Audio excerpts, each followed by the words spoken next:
Students, এই Moumita ma'am. আশা করি তোমরা সকলেই খুব ভালো আছো। Welcome back to our channel. আজকে আমি তোমাদের সেকেন্ড সেমিস্টার মেজর ইংলিশের পেপার 4 থেকে ইউনিট 1-এর কিছু ইম্পর্টেন্ট কোয়েশ্চেন্স নিয়ে ডিসকাস করব। তোমাদের অলরেডি আমি দিয়েছি, বাট তাও তোমাদের জন্য কিন্তু আমি লাস্ট সাজেশন হিসেবে কয়েকটা ইম্পর্টেন্ট কোয়েশ্চেন দেবো ইউনিট 1 থেকে। ঠিক আছে? তোমরা কিন্তু এগুলো কোনোভাবে স্কিপ করবে না। দেখো, তো তোমাদের অনেকগুলো রয়েছে, সেখান থেকে আমি কিন্তু এই টপ 6 বলতে পারো, এই টপ 6টা কোয়েশ্চেন তোমাদের বলছি। তোমরা এই 6টা কোয়েশ্চেন কিন্তু অবশ্যই পড়বে। যদি আরও কম বলো দেন আমি তাও বলবো যে অ্যাটলিস্ট প্রথম যে 4টা তোমরা কিন্তু অবশ্যই ভালো করে দেখবে। কি কি দেখো আছে। প্রথমে হচ্ছে 1 নম্বরে আছে ওল্ড ইংলিশ হিরোইক পোয়েট্রি। এটা হচ্ছে মোস্ট ইম্পর্টেন্ট, তোমরা কোনোভাবে এটা কিন্তু স্কিপ করতে পারবে না। ঠিক আছে?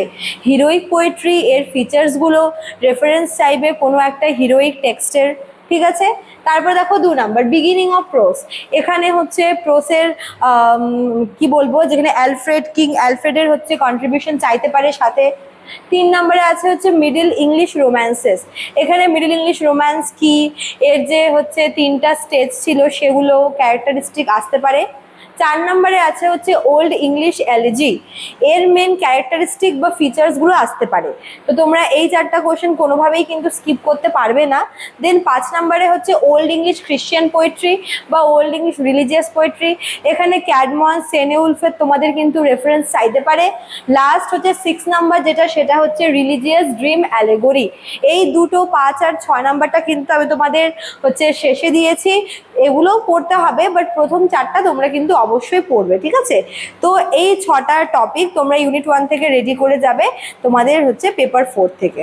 চলো, তো এই ছিল তোমাদের আজকের ক্লাসটা। যারা ভাবছো তোমরা নোটস নেবে এক্সামের আগে, তারা আমাদের অফিসিয়াল নাম্বারে কল করে নিতে পারো। এখানে তো অফিসিয়াল নাম্বার দেওয়া রয়েছে, কোর্স ফিও দেওয়া রয়েছে। চলো, আজকে এতটুকুই থাকলো, দেখা হচ্ছে নেক্সট ক্লাসে। Thank you.